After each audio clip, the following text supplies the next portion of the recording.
Stand, and anybody who wants to lead a prayer.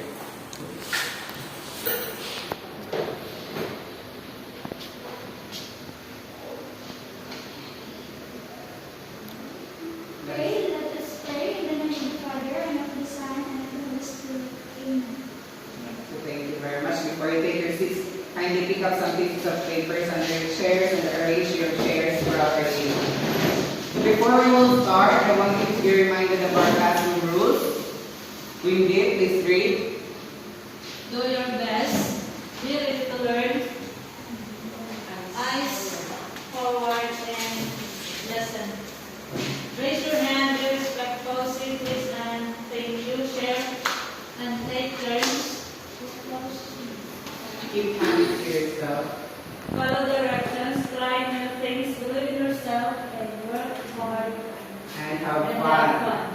So are we clear in that class? Yes, Okay, so this time, I want you to stay present when I call your name for your attendance. Okay, Eva May, Present, sir. Windy. Yes, sir. Very good, everybody is present. I guess everybody is all eager to learn this morning. So who among you here can still recall our previous topic? Yes? This screen? Sir, we discussed about whether appearance or ethics related to the circular function. Thank you. Is there any question regarding our previous topic? Answer. Since there is none, we will now move on to our next topic this morning. So to energize our morning, I want you to answer this activity that we had. Complete the square of the following quadratic equation. Write your answer in a 1/2 sheet of paper. So have yourself a 1/2 sheet of paper. I will give you 5 minutes to do that. Okay? Are we clear on that class? Yes, sir. So you will start answering now. Timer starts now. Are you done, class? Yes, sir. So please exchange paper with your seatmates. We will now check your answers. So, for the number 1, what do you think is the answer? 4, sir. Yes, it is 4. How about number 2?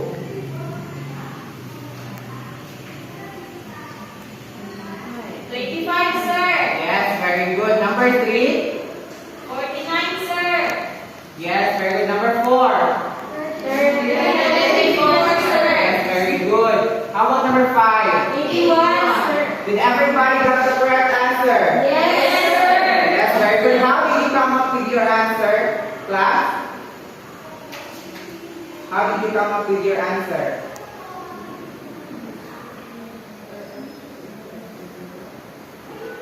Okay, so we come up with our answer by dividing the second expression by 2 and multiplying and squaring the quotient. So, what if we will apply the same concept of completing the square to this equation? Can you solve it, class? No, sir. Why? Everyone nakabok yung variable. It is complicated na because dalawa na yung variable niya. So, what if we separate the variables x and y and the constant will be transposed to the right side? And now the equation will look like this. So, kaya na class na ma-solve. Yes, sir. But before you will solve that, I want you to be reminded of addition property of equality. Who can still recall our addition property of equality? Sir, yes, 0. Whatever you add on the left side, I will also on the other side. Yes, very good. Whatever we add or subtract in the left side, we will also put it in the right side. So, now, complete the square of the equation, and at the end, don't forget to simplify your answer by factoring the x and y. So write your answer in a 1/2 sheet of paper. So I will give you 5 minutes to do that, class. Timer starts now. Are you done, class? Yes, sir. So please exchange paper with your classmates, and we'll now check your answers. Is this your final answer, class? Yes. No, sir. Why? Because Pwede pa na ito factor. Based on the direction, we'll still factor the equation. Yes. So this is now our final answer. The square of the quantity x minus 5 plus the square of the quantity y plus 2 is equal to 36. Now I want you to get your phone or your laptops and please open your GeoGebra. Do you have your GeoGebra now, class? Yes, sir. So I want you to input this equation, like the last equation that we have, to your GeoGebra.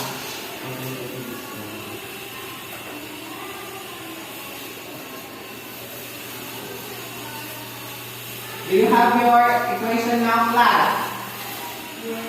Yes, sir. So if we will input the equation, the graph will look like what?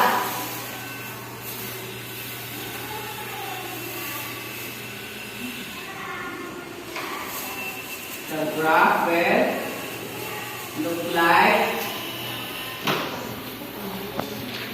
this one. It is a circle Yes, sir. with the points. What are the points? Based from your graph?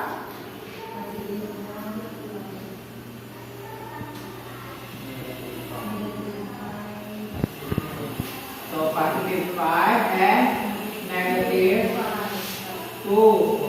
Now this is the point that. So where do we locate the point? Yes, at the center. So what if we will create another point here? Here. Located here. So what do you think is the purpose of this point? And if we put a line segment between the 2 points from the center and the point at the circle. What do you think is that? The radius, very good. So the radius is the point from the center to the point to the circle itself. So notice that our equation is equals to 36, but the value of f or the value of the radius is only equals to 6. So maybe we can have the equation, the square of the quantity x minus 5 plus the square of the quantity y plus 2 is equals to 6 squared. Because the square of 6 is equals to 36. Very good. Now, for us to explore more about circle, I will create here a slider. So we have here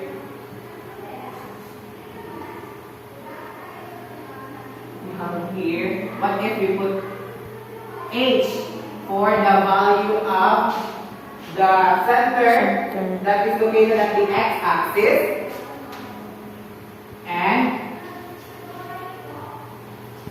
k for the point located at the y-axis, and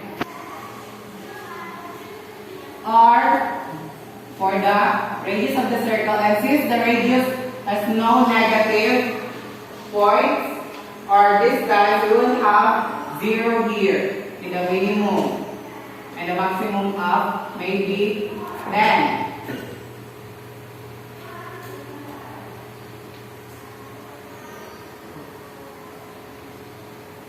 And if we will try to input here x minus h square plus y minus k square is equals to r raised to the power of 2. We will have here the circle with the center located at the 1 and 1 point. the points y and 1. So this is now the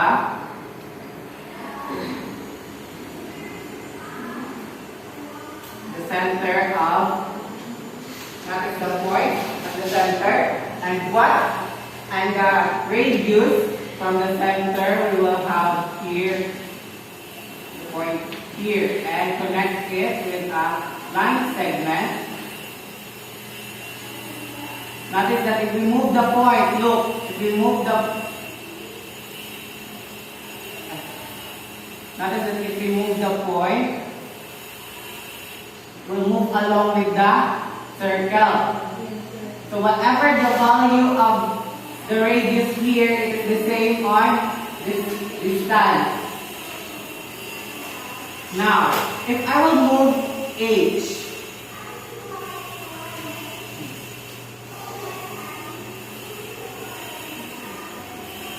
what happened to the circle?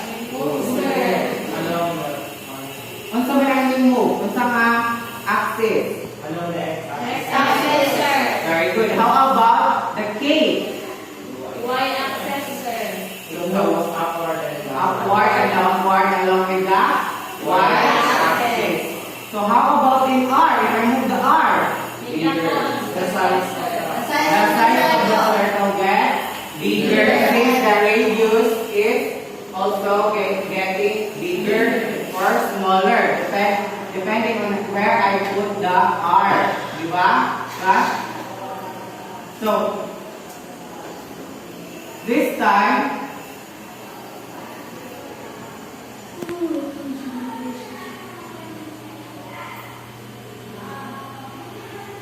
I want you to know that what we actually did in our previous activity is we have this kind of equation. So we apply what?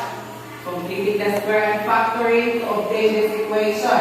So these equations are actually, this is the general equation of the circle, and this is factoring completing the square. We obtain the center radius form of a circle. So based from your activity, from your previous activity, how will you now define center radius form of a circle? Anyone? How will you define the center radius form of a circle? Yes, Chris Green? Sir, based on our activity, sir,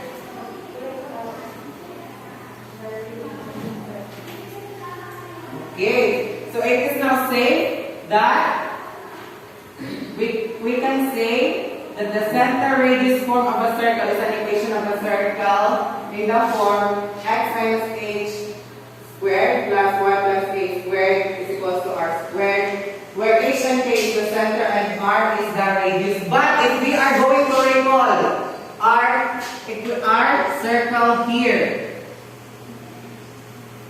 what do you notice about the points? It's the point of X and K, sir. I mean the sign of the points.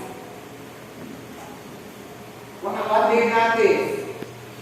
So we have here x minus 5, but here it is positive 5. And here we have y plus 2, but we have negative 2. Because actually class, the correct or the actual equation of a circle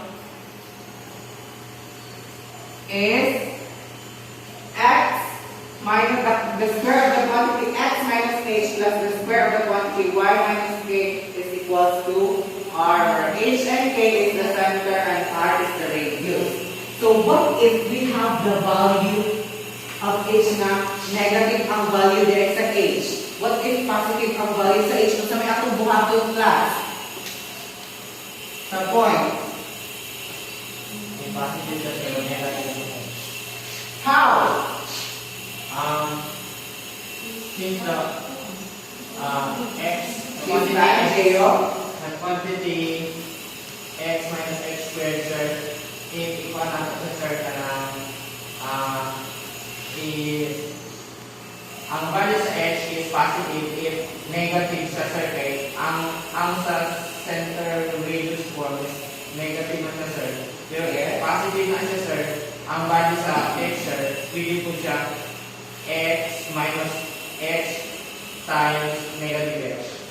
Yes, very good. So, if h is negative, we will just simply multiply negative times negative h, which will become positive h. So, we will have x plus h in the equation now. The same with y, and that is why we have the previous equation is 1.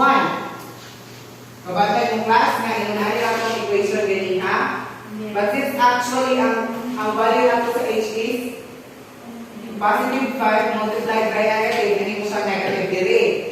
We have the value of negative 2 at the point. Then, as what you can see, negative siya dire before ang original equation. So, negative times negative 2, ngayon na siya positive 2 in the equation that we have kanina sa itong activity. Now, did you get our lesson for today, class? Yes, sir. Is there any question or clarification regarding our topic? No, nothing, sir. Since there is none, I will group you into 3 now. Please count. And read. 2, 1, 1, 2,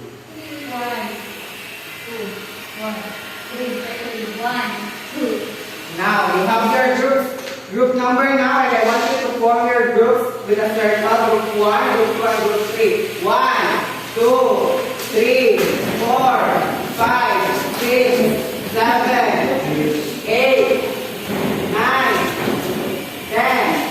Is everybody on your groups now? Yes, sir. So, this time as a group, I will give you a group activity. Transform the given equation to center radius form. Then, don't forget to graph. Okay, settle down, everyone. Settle down. So, we have here the first equation for the group 1 and for the group 2. Then, lastly for the group 3. I want you to collaborate with your groups, brainstorm about what we have discussed earlier, and please come up with the answer that is based on the equation on how to solve general equation to center radius form. So I will give you 8 minutes to do that.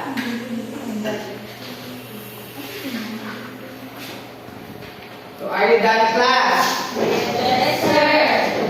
Now, I want the group 1 to please present your output. Yes, thank you very much, group 1. How about group 2? Yes, thank you very much, group 2. Group 3? Yes, thank you very much, congratulations. Now, what did you observe in our group activity? Yes, Mrs. Joy.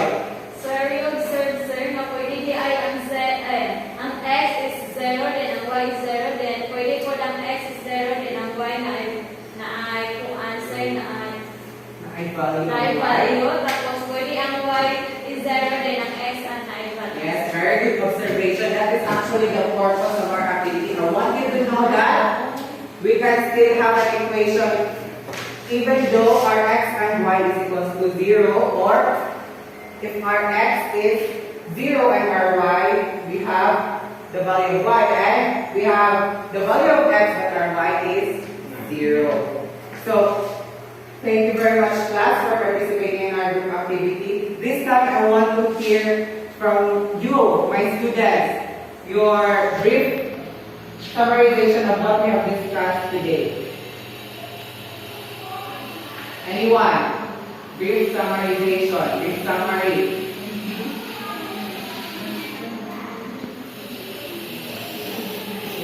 So since there is no volunteer, we have discussed the center radius form of a circle. And by transforming the general equation using completing the square and factoring, you will obtain the general equation of a circle.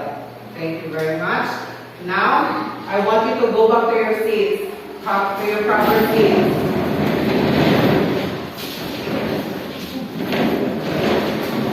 Okay, settle down everyone.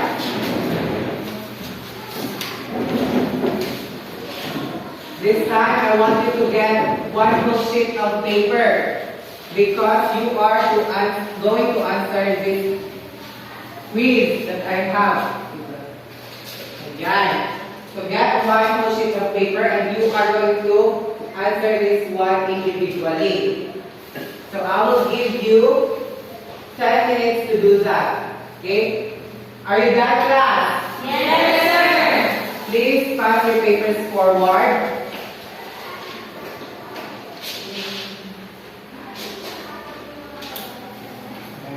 Are all papers in? Yes, sir. So this time I want to, for the mastery of our topic, I still want you to answer another activity. This will be our final activity this morning. Get one more sheet of paper and kindly read for the situation that we have. 15. A particular telephone tower is designed to service as 12 miles radius. The tower is located at -3 and 5 on a coordinated plane, whose units represent miles. What is the center radius extension of the outer boundary of the resident service by the tower? Yeah. Since we are just going to get the equation, I want you to get one more sheet of paper and write your equation based on the given points and the radius. I will give you 3 minutes to do that. Are you done, class? Yes, sir. Now, please submit your papers.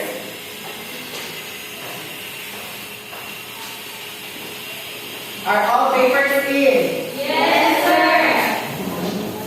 So I guess that's all we have for today. Good, thank you and goodbye, class. Goodbye.